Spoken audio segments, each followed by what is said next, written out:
Bonjour à toutes et à tous, bienvenue à notre webinaire sur la vie intime, affective et sexuelle en établissement médico-social. Nous sommes avec vous jusqu'à 13h45. Vous êtes aujourd'hui 650 inscrits, donc ça nous fait plaisir de partager ce moment avec vous toutes et tous. Ça veut dire que pour le confort de nous tous, les micros vont être coupés, mais vous aurez la possibilité d'intervenir et de poser vos questions par le chat, qui est modéré par Claudia Diaz de Promotion Santé. L'objectif de ce webinaire, c'est donc de faire le point sur les recommandations de l'HAS sur la vie intime, affective et sexuelle en établissement médico-social, en particulier dans le secteur des handicaps. Puis j'aurai le plaisir de partager avec vous notre expérience du programme des Ateliers de l'amour, un programme EVARS et de formation qui permet effectivement de rendre effectives ces recommandations dans vos établissements et que nous sommes en cours d'essaimage en Auvergne-Rhône-Alpes. Le webinaire va commencer avec une intervention de Frédéric Chavagneux qui introduira les discussions. Frédéric Chavagneux, qui est directrice déléguée qualité et performance à la direction de l'autonomie de l'Agence régionale de santé Auvergne-Rhône-Alpes. Puis, si elle arrive à nous rejoindre, nous aurons également quelques mots de Delphine Hartmann, qui est vice-présidente au conseil départemental de l'Isère, et puis une intervention de la l'HAS, la mienne, et quelques capsules vidéo de témoignages de comment s'est passée la première expérimentation des ateliers de l'amour dans une association de Savoie. Voilà, je vous donne la parole, Madame Chavagneux. Merci beaucoup. Bonjour à toutes et à tous. Alors, je suis très heureuse de vous accueillir aujourd'hui au nom de l'ARS Auvergne-Rhône-Alpes à ce webinaire qui est consacré, comme cela vient d'être dit, à l'accompagnement à la vie intime, affective et sexuelle des personnes en situation de handicap et plus particulièrement au déploiement d'actions sur cette thématique à destination de vos structures, des personnes que vous accompagnez, de vos professionnels. Donc, vous êtes très nombreux à vous être connectés à ce webinaire. On renouvelle l'expérience en fin de semaine pour permettre à un maximum de structures de participer. Et votre nombre aujourd'hui montre vraiment toute l'importance de ce sujet pour vos structures. Alors, lorsque nous parlons de la vie intime, affective et sexuelle des personnes, nous évoquons des droits fondamentaux. Chaque personne, quel que soit son handicap, doit pouvoir accéder à une vie affective et sexuelle libre, épanouie et protégée. Il s'agit bien d'un enjeu de santé publique, puisque la qualité de la vie relationnelle et affective est indissociable du bien-être global de la santé de chaque personne. Les recommandations de bonnes pratiques qui ont été publiées par la Haute Autorité de Santé début 2025 s'adressent aux professionnels des structures et elles visent à promouvoir une approche positive de la vie intime, affective et sexuelle en apportant des repères scientifiques, éthiques, juridiques et organisationnels. Et l'accompagnement au quotidien des personnes ne peut se réaliser sans prendre en compte cette dimension-là. Il s'agit vraiment de permettre l'accompagnement des souhaits, des désirs et des attentes des personnes. Et je tiens vraiment à remercier la HAS et plus précisément M. Labelle qui est chef de projet et qui va nous apporter cet éclairage très, très précieux autour de ces recommandations de bonnes pratiques. La thématique dont on va parler aujourd'hui nécessite vraiment une démarche effective et proactive au sein de chaque établissement, en mobilisant les professionnels, bien sûr, et les personnes concernées, afin de prendre en compte les attentes de ces dernières, leurs besoins, mais aussi d'adapter les modalités de prise en charge et d'accompagnement des structures. Avant même la parution des recommandations de bonnes pratiques, l'Agence régionale de santé avait déjà ciblé cette thématique comme une priorité régionale au travers de différents angles. Et ces angles étaient mentionnés dans le schéma régional de santé 2023-2028. C'est ainsi qu'on a mis une priorité sur les actions qui sont menées pour agir sur les déterminants de santé, dont les déterminants de santé sexuelle, bien évidemment. Et dans ce cadre-là, la formation des professionnels des ESMS était déjà expressément citée comme devant être particulièrement soutenue. On avait retenu aussi l'ambition qui avait été exprimée en conférence nationale du handicap de changer durablement de regard et de méthode pour accompagner l'autonomie des personnes concernées renforcer leur citoyenneté par leur liberté, leur émancipation et bénéficier de tous leurs talents en rendant la société plus accueillante et plus inclusive. Et puis, bien évidemment, la promotion de l'autodétermination et du pouvoir d'agir avec le déploiement de différents dispositifs dont vous avez certainement entendu parler, les dispositifs d'accompagnement à la périnatalité, à la parentalité, les dispositifs CAP Parents, l'appui du centre de ressources Intime Agir, et nous avons récemment poursuivi l'élargissement de cette offre d'accompagnement spécifique avec le déploiement du dispositif Handigynéco qui est porté par l'UGCAM Rhône-Alpes et qui se déploie sur notre territoire afin de proposer aux résidentes des EAM et des MAS un suivi gynécologique régulier et des actions de prévention, de formation de l'ensemble des résidents et des professionnels avec des groupes de parole qui sont donc ces démarches étant assurées par des sages-femmes libérales qui interviennent dans les structures. Et bien évidemment, l'ensemble de ces dispositifs sont tout à fait complémentaires. Alors, la compagnie du Savon Noir qui a organisé ce webinaire est très impliquée, et ça vous sera précisé depuis de nombreuses années sur ces thématiques de l'éducation à la vie affective, relationnelle et sexuelle en direction des personnes en situation de handicap. Et les projets des ateliers de l'amour, dont on va vous parler aussi, qui a été décliné pendant plus de 2 ans par la compagnie et qui a été évalué très positivement par l'ORS, nous a paru au niveau de l'Agence régionale de santé particulièrement intéressant et adapté, puisqu'il concerne directement les personnes accueillies et les professionnels. Et c'est donc à partir de cette expérience très singulière que l'ARS a demandé à la compagnie de travailler à un déploiement sur la région de cette offre spécifique en l'adaptant. Et donc, en soutenant cette démarche, l'ARS affirme vraiment sa volonté de promouvoir et de soutenir cette société plus inclusive, respectueuse des droits et des aspirations de chacun. Alors, je vous remercie vraiment pour votre présence et votre engagement. Je vous souhaite à toutes et à tous un webinaire riche en échanges et en réflexions. Et alors, je ne sais pas si Madame Hartmann est là pour prendre la parole ensuite. En tous les cas, merci beaucoup à tout le monde.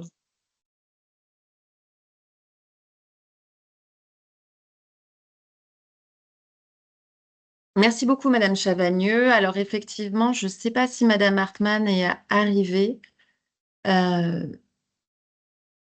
Écoutez, on verra si effectivement elle arrive un peu plus tard, on pourra lui donner la parole.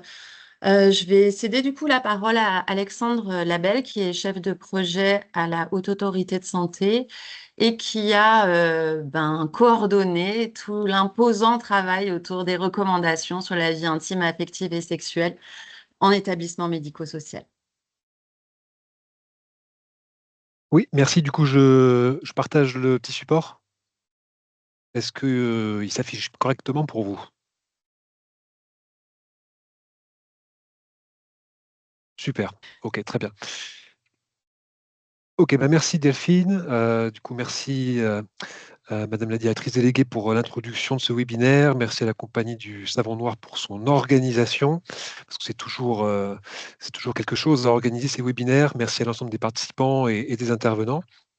Du coup, comme l'a dit Delphine, je suis Alexandre Labelle, je suis chef de projet à la Haute Autorité de Santé, au service recommandation, et j'ai eu le plaisir de copiloter avec ma collègue Sierra Camara l'élaboration du premier volet des recommandations de bonne pratique portant sur la vie intime, affective et sexuelle dans le cadre de l'accompagnement en ESSMS. Alors, ma présentation, en fait, je vais déjà poser rapidement le contexte sur ce que c'est que la Haute Autorité de Santé, ma direction, les recommandations, comment en fait la HAS en est arrivée à se saisir de cette thématique très sensible et importante qui est la vie intime, affective et sexuelle. Dans une autre vie, j'étais éducateur spécialisé, formateur en IRTS, donc je savais avant de travailler sur cette thématique que depuis très longtemps, elle est sensible et elle n'est pas évidente à déployer au sein des établissements et services.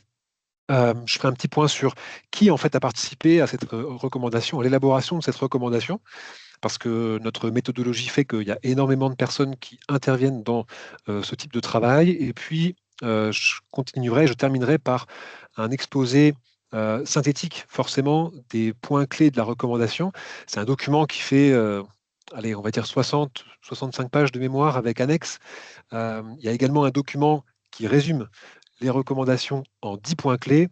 tout ça sur le site de la Haute Autorité de Santé. Donc, je pourrais faire qu'un balayage rapide et synthétique sur ce qui a été proposé par le groupe de travail lors de l'élaboration de cette recommandation. Alors, un petit point juste de contexte, hein. Donc, la Haute Autorité de Santé, on est en fait une autorité publique indépendante à caractère scientifique qui existe depuis 2004 et qui travaille sur le champ de la qualité, dans le champ sanitaire, social et médico-social. Donc, le but, c'est de travailler aux côtés des pouvoirs publics et d'éclairer leurs décisions et de donner des outils aux professionnels pour optimiser en fait leurs pratiques et les organisations. Toujours au bénéfice des personnes accompagnées, bien entendu, et les personnes accompagnées participent toujours activement à l'élaboration des recommandations. Euh, donc, peut-être que ceux et celles qui étaient dans le secteur avant 2018 se rappellent de l'ANESM, l'Agence nationale de l'évaluation secteur social médico-social de mémoire. Et en fait, l'ANESM, les missions de l'ANESM ont été transférées à la Haute Autorité de Santé en 2018. Donc déjà à l'époque, l'ANESM faisait des recommandations. L'ANESM intervenait sur l'évaluation des établissements et ses compétences ont été transférées en fait à la Haute Autorité de Santé.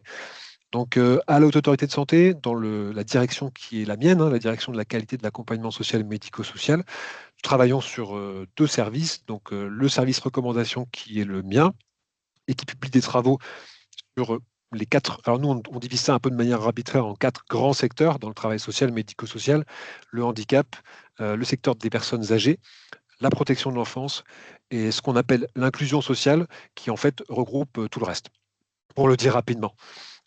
Et le service d'évaluation, de l'évaluation, qui pilote et élabore tous les outils qui sont mobilisés lors de l'évaluation quinquennale des établissements et services sociaux et médico-sociaux. Alors, ces recommandations, ce sont des propositions développées pour permettre aux professionnels de faire évoluer leurs pratiques et d'améliorer la qualité des interventions et de l'accompagnement. Et ces recommandations, elles reflètent le consensus autour de l'état de l'art et des connaissances à un moment donné. C'est-à-dire que le but du jeu, c'est de voir où on en est à un instant T et de voir qu'est-ce qu'on peut mettre en place en fonction du cadre juridique évidemment existant pour faire évoluer et pour améliorer l'accompagnement des personnes. Donc souvent, on a la question, est-ce que les recommandations, elles sont obligatoires? Donc la réponse est juridiquement non. Les recommandations sont des propositions, elles sont des outils.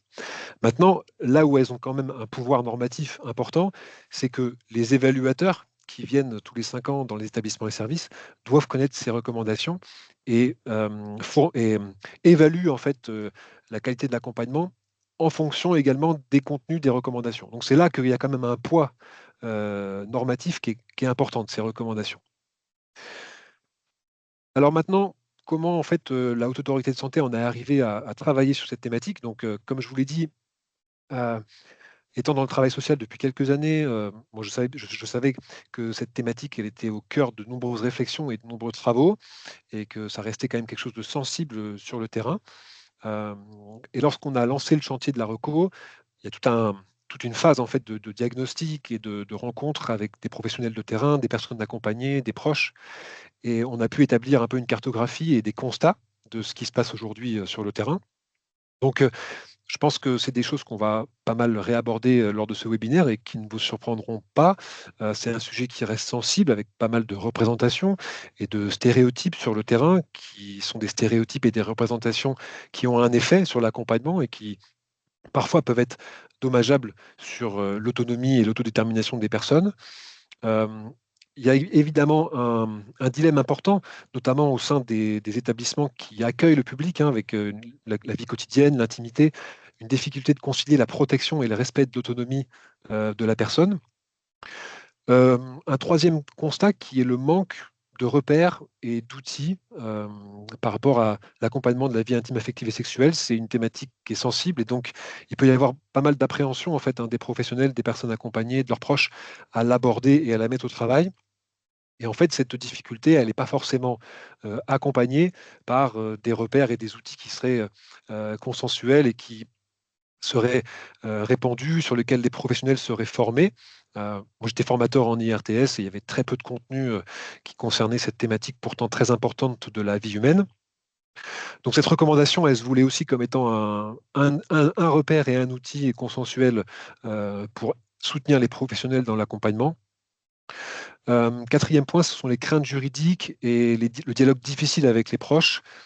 Crainte juridique qui est aussi pas mal justifiée par la difficulté en fait à appréhender ce cadre juridique hein, qui est complexe hein, sur qu'est-ce que c'est qu'une agression sexuelle, qu'est-ce que c'est que le consentement, qu'est-ce que c'est que le harcèlement, euh, tout ce qui est autour de la vie privée, autour de l'intimité, autour de la liberté de circulation. Enfin, ça fait beaucoup en fait d'informations qui sont complexes à appréhender, sur lesquelles les professionnels notamment ne sont pas toujours bien formés. Et donc tout ça, ça fait qu'il y a également un dialogue pas facile avec les proches, avec les parents par exemple, de mineurs qui sont accompagnés en IME ou en ITEP. Mais ça peut aussi aller, nous on travaille avec le secteur des personnes âgées, ça peut être des enfants, en fait, des personnes qui sont accueillies en EHPAD et qui ont énormément de difficultés à envisager que leurs parents puissent avoir une vie intime, affective et sexuelle en maison de retraite, par exemple. Donc ce dialogue difficile avec les proches, il se retrouve vraiment dans tous les étages hein, du travail social et médico-social. Et cette reco, elle a aussi pour vocation de créer un peu une base de dialogue, si c'est, en tout cas quand c'est possible, avec ces personnes.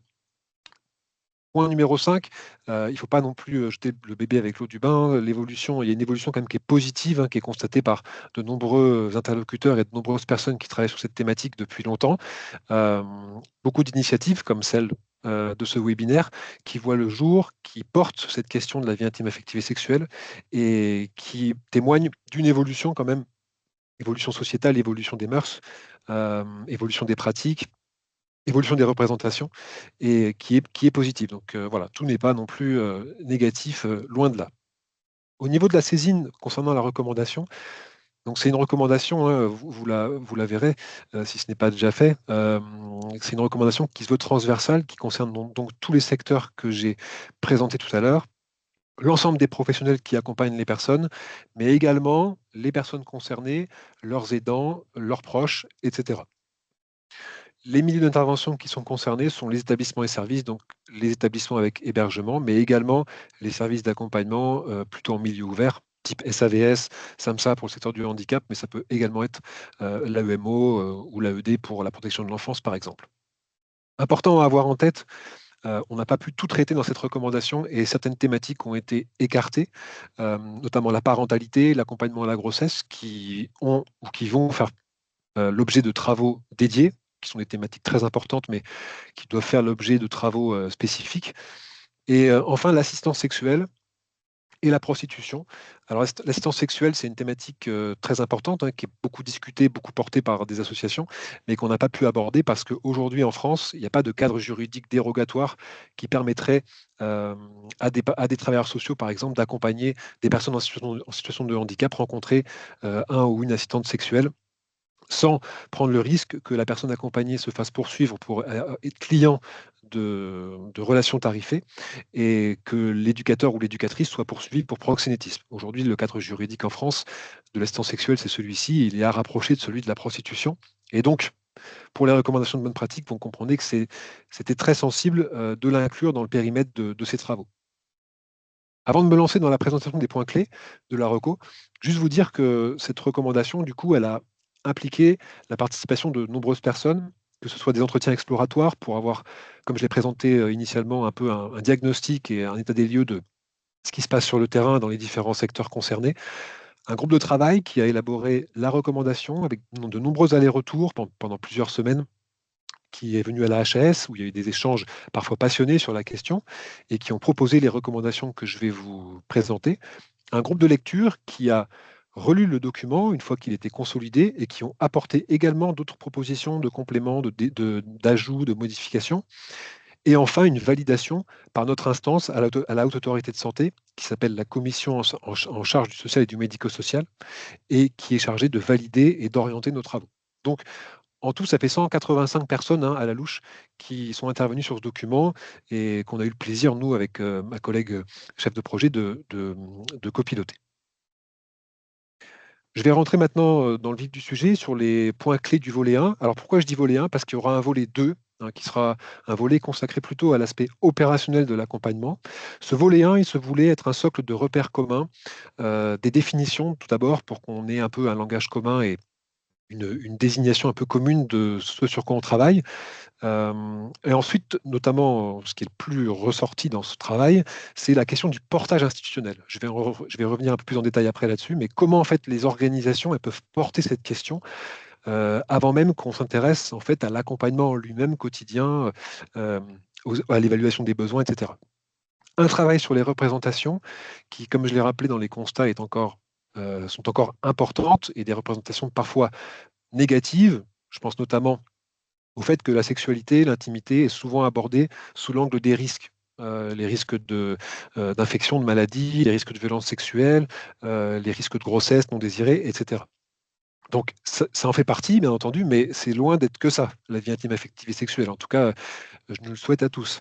Donc ces représentations, elles ont besoin d'évoluer et cette thématique a donc fait l'objet d'un chapitre dédié dans la recommandation. Et en lien avec ce que je viens de dire, l'accompagnement vers une approche positive de ce qu'est la santé sexuelle au sens large et pas uniquement travailler cette question sous l'angle des risques et de ce qui peut être dangereux pour la personne. Par rapport au portage institutionnel, du coup, ça va être l'objet du plus gros chapitre de la recommandation. Les recommandations, elles proposent, donc le groupe de travail a proposé de travailler sur plusieurs pistes de recommandations. Donc déjà, investir les outils de la loi de 2002, donc tout ce qui est règlement de fonctionnement, livret d'accueil, projet personnalisé, c'est-à-dire comment en fait la vie intime, affective et sexuelle, elle est nommée, elle est évoquée dans ces outils et comment en fait une personne qui arrive dans un établissement, elle peut savoir dans le foyer d'hébergement, dans le foyer de vie, dans le SAVS, qu'est-ce qui va être proposé pour l'accompagnement de la vie intime, affective et sexuelle. Qu'est-ce qui est garanti, par exemple, en termes de circulation? Qu'est-ce qui est porté dans le projet personnalisé? Bon, bref, voilà. Quels partenariats ont été, par exemple, montés avec des associations, etc. Autre proposition, élaborer une charte de la vie intime, affective et sexuelle. Nommer un ou plusieurs référents au sein d'une structure. Alors des référents, c'est quelque chose qui est pas mal développé dans la reco, hein. C'est donc des personnes formées spécifiquement sur ces questions de la vie intime, affective et sexuelle et qui peuvent servir de ressources pour les personnes qui sont moins formées et qui auraient besoin à un moment donné d'avoir des informations, d'avoir des ressources en termes de partenariat, etc. Quand je dis personnes, ça peut être des professionnels qui font appel aux référents, mais ça peut être également les personnes accompagnées, ça peut être leurs proches. Il y aura également des billes dans la recommandation sur l'aménagement des locaux, comment on peut séparer en fait les espaces de vie privée, les espaces de vie collective, comment voilà, on respecte l'intimité, la liberté de circulation.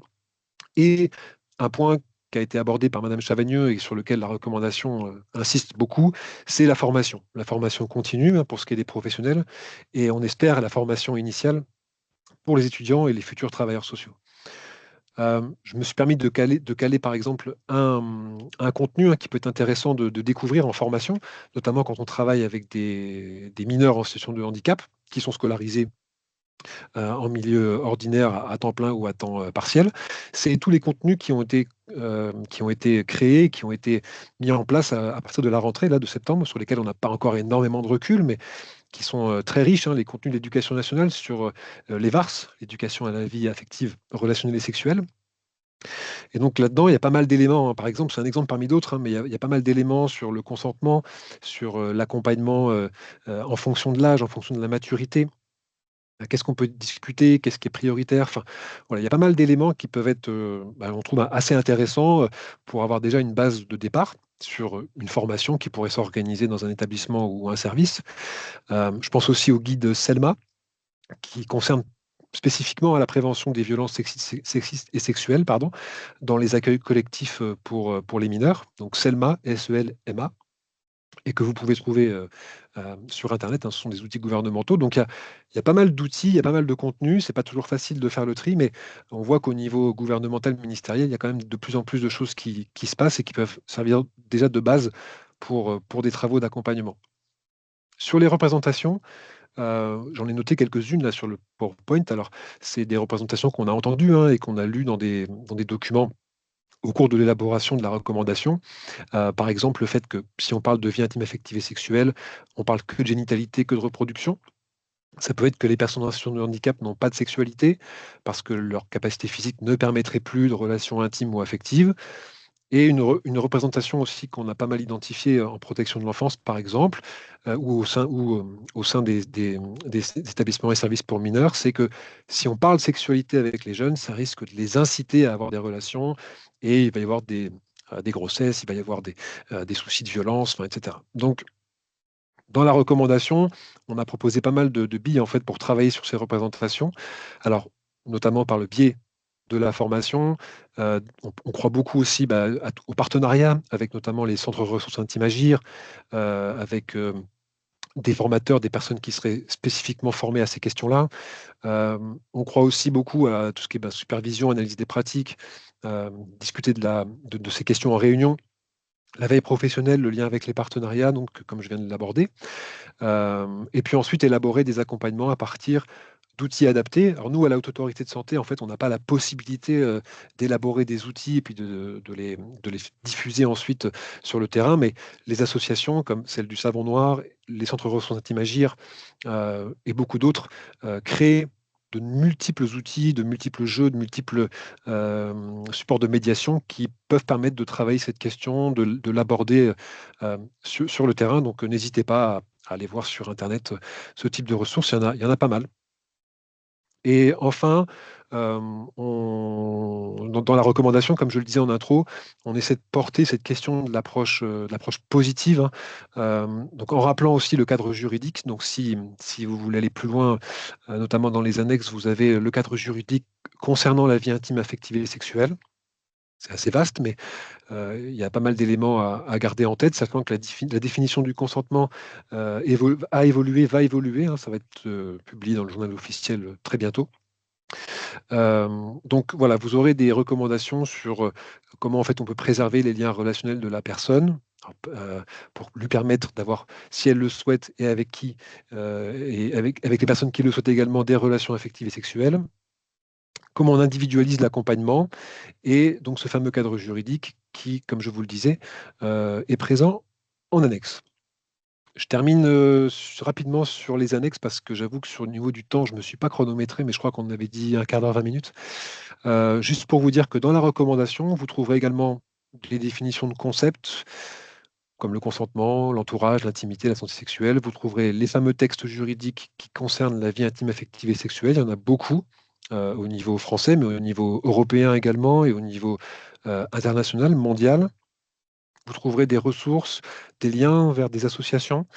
Sans doute, vous en connaissez déjà, hein, comme les centres ressources intimes Agir, par exemple, également le CRIAVS, qui travaille sur la question des violences sexuelles, mais d'autres sites Internet qui peuvent peut-être être des ressources pour vous dans vos accompagnements. Il y a pas mal d'outils sur ces sites. Je pense notamment au site Fil Santé Jeune, où il y a pas mal de fiches et pas mal d'outils pour travailler la vie intime, affective et sexuelle avec les jeunes. Le CRS, le site d'Infoservice, le site des Nations Unies, etc. Enfin, il y a pas mal de liens en fait, dans la recommandation qui peuvent vous permettre d'accéder à des ressources potentiellement précieuses. Une fiche référent VIAS, si c'est une modalité qui vous intéresse dans vos établissements et services. Si vous souhaitez aller plus loin pour créer une fiche de poste ou voilà, une mission particulière, des numéros de téléphone à contacter, d'autres recommandations de la Haute Autorité de Santé qui sont liées à cette thématique.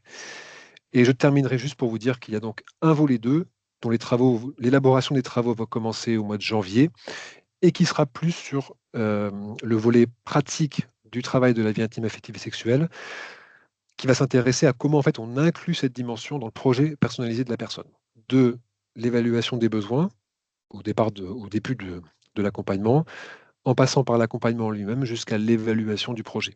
Voilà. Donc le chantier commence au mois de janvier et la publication, on l'espère, devrait intervenir courant 2027. Voilà. Je vous remercie pour votre attention et puis du coup, je reste à votre disposition pour les questions à suivre. Merci beaucoup. Alors, merci beaucoup, Alexandre Labelle, pour cette présentation qui nous rappelle vraiment les enjeux. Ah, vous avez des applaudissements qui arrivent, des spectateurs. Euh, Bah, je euh, transmettrai aux collègues. Merci ok, beaucoup. Merci à vous. qui nous rappelle vraiment les enjeux et les pistes d'action dans les établissements. Donc, je vous rappelle sur le chat que vous avez la possibilité de poser des questions en mentionnant bien votre établissement, c'est-à-dire le type d'établissement, éventuellement le département d'où vous intervenez, ce qui pourra permettre parfois d'affiner les réponses.